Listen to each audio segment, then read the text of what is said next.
Not all connections are meant to stay. Some people arrive to teach, to test, to tear something loose so you can rebuild. But when you try to hold on to what was only meant to pass, it becomes a prison. The Stoics never worshipped bonds. Not blood, not memory, not proximity. They valued truth over tradition, clarity over comfort. You say, they've been in my life forever. They were there when no one else was, their family. But time doesn't justify harm. And loyalty isn't an excuse to stay wounded. Some connections aren't connections. They're chains, wrapped in guilt, held together by obligation, and reinforced by the fear of being called ungrateful. But there is nothing grateful about self-betrayal. You feel it, the tension, the pull, the weight in your chest, every time their name lights up. Not because they're evil, but because they no longer fit where you're going. And that's not cruel, that's growth. You aren't made to keep everything. You are made to choose what stays. Some people don't grow, they anchor, they hold, they shame your distance because it reminds them they never moved. Let them stay still. Let them call you cold. But don't stay just to be polite in a room that keeps shrinking you. Because every time you silence your gut to protect their feelings, you carve away pieces of who you are becoming. This isn't hate, it's honesty. And sometimes, the most loving thing you can do is leave, quietly, finally, without turning back. Because real connection should feel like air, not a noose. They helped you. They were there. They gave, they listened, and now you feel like you owe them everything. But kindness is not currency, and love is not a contract you're bound to for life. The Stoics understood this. They repaid virtue with virtue, not with submission. They didn't turn gratitude into a leash. You don't owe your future to someone who was present in your past. You don't have to shrink because they once made you feel safe. You don't have to agree because they once believed in you. Their goodness doesn't buy your silence. But that's what happens, right? They say, after all I did for you, and you pause. You freeze. You wonder, maybe I'm the bad one. You're not. You're just waking up. To see that kindness with strings isn't kindness. It's control. They expect access, obedience, loyalty that overrides your truth. And when you pull away, they call it betrayal. But what they really mean is, you stopped letting me own your choices. So cut the string, not with anger, with stillness. Thank them. Respect the past, but stop sacrificing your present to repay a version of you that no longer fits. Love shouldn't feel like a debt. You don't have to stay small just to say thank you. You don't have to nod when you mean no. You don't have to bend just to avoid being ungrateful. True gratitude doesn't demand your soul, only your sincerity. You gave that. Now walk.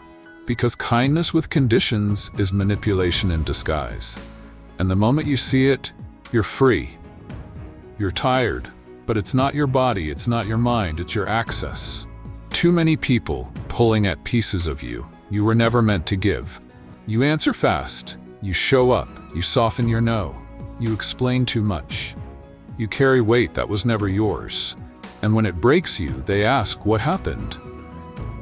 The Stoics knew the cost of being too available.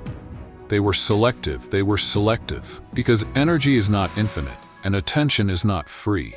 But no one taught you to guard your peace. They taught you to please, to serve, to be there, even when it's killing you inside. So now you call it love, but it's survival. It's the exhaustion that comes from overextending in places that never give back. Some relationships aren't connections, they're drains. Beautiful on the outside, but empty on return. You give, they expect, you bleed, they applaud, and you wonder why you're empty. You're not broken. You're just overexposed. You don't need a break, you need a border. Not a wall, just a line that says this far, no more. A door that only opens when it's safe, when it's mutual, when it doesn't require self-erasure. Because not everyone deserves your immediate reply, your sacred thoughts, your daily check-in. Some people should feel the silence, not as punishment, but as clarity. You're not here to be consumed. You're here to create space where peace can grow without being picked apart. Tired doesn't mean you're done. It means you gave too much to the wrong places. Now, take it back. Quietly, without permission, without guilt. They share your blood, but not your values, not your peace, not your direction. And still, you feel bound, like walking away is betrayal. But what if staying is the real betrayal? To yourself, to your healing, to the version of you that's trying to breathe without being judged. The Stoics didn't worship blood. They honored character. They followed reason. And when a tie became a threat to their inner order, they let go. You were told family is everything, but no one told you what to do when that everything becomes a poison. Not all roots are good.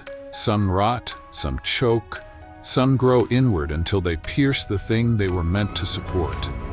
You owe them love, but not space, not access, not your silence.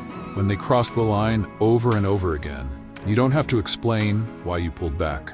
You don't have to justify protecting your energy. If they loved you clearly, they would have noticed before you had to leave. Family isn't who's closest to your body, it's who's safest to your mind. So stop bleeding for the last name, stop carrying traditions that only teach you to disappear with a smile. Stop calling trauma home. Just because it was the first place you learned how to sit still, you are allowed to leave, even if they cry, even if they blame, even if they never understand. Especially then. Because you are not here to complete a story that's been hurting you for years. You're here to start a new one.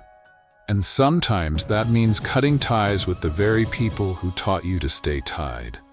Love them from a distance. They cannot invade. It doesn't start loud, it fades, slow, subtle. They stop listening, they interrupt more, they dismiss your tone before you even finish a sentence, and you brush it off. Call it mood, call it family, call it stress, but deep down, you know, something shifted. Respect has a sound, and it has a silence. And when that silence turns heavy, turns cold, turns hollow, you feel it. The Stoics didn't chase validation, but they didn't tolerate disrespect. Because a man at peace doesn't entertain rooms that echo with contempt. You keep giving chances, keep showing up, keep lowering your voice just to be heard. But when someone stops seeing you, no amount of presence will make them look. You don't have to raise your voice, you just have to raise your standards. If your boundaries are a joke, they were never a friend. If your honesty becomes inconvenient, they were never listening. Stop staying where you're treated like an obligation. They remember your mistakes, not your growth. They mock your dreams, not your discipline. And every time you try to explain your worth, you lose a piece of it. Respect doesn't vanish. It's withdrawn, quietly, strategically, until you shrink without noticing. So notice. Notice when they only speak to correct, to guilt, to compete. Notice when your silence feels safer than your truth. Notice when your peace leaves the room before they even enter it. That's not connection, that's erosion. And you don't have to wait for it to become abuse to call it enough. Leave. Not in anger, in clarity, because the moment they stop respecting your name, they gave you permission to reclaim it. Alone, unapologetically, and with no need to explain the exit. You don't have to stay just because you always have. History is not a sentence, and guilt is not a reason to suffer. The Stoics walked away when the virtue was gone, not with rage, with reason. They didn't burn bridges, they just stopped crossing ones that led nowhere. You think leaving means failure. It doesn't. It means truth. It means honoring your own soul over someone else's comfort. You owe them love, not access. You owe them respect, not your peace. It's okay to outgrow people who never expected you to rise. It's okay to protect your silence from voices that only echo control. It's okay to end a story that only continued out of habit, because peace is sacred. And every time you sacrifice it to keep someone in your life, you teach your nervous system that chaos is home. Stop calling it loyalty when it's really fear. Stop calling it love when it hurts more than it heals. You were not born to be available to everyone who once had access. You were born to protect the calm you fought so hard to rebuild. So walk away. Not with noise, not with closure, just walk. Let them wonder, let them spin stories, let them sit in the silence you finally chose. Because freedom isn't always loud. Sometimes it sounds like a door closing softly, finally, without apology. You don't owe anyone your peace, especially the ones who thought they were entitled to it.